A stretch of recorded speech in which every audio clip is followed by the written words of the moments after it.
ওয়ালমেটটা শুরু করার সময় আমি ভেবেছিলাম অন্য কিছু চিন্তা করেছিলাম, কিন্তু ফিনিশিংয়ে দেখুন এটা কি হয়।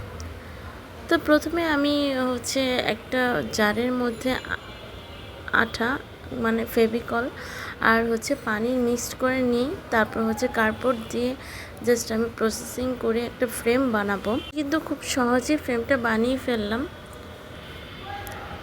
মিক্সড করা আঠাটা সেটা দিয়ে ভালো করে ভিজিয়ে তারপর আমি টিস্যু পেপার ইউজ করেছি যাতে কালারটা খুব সুন্দর করে বসে।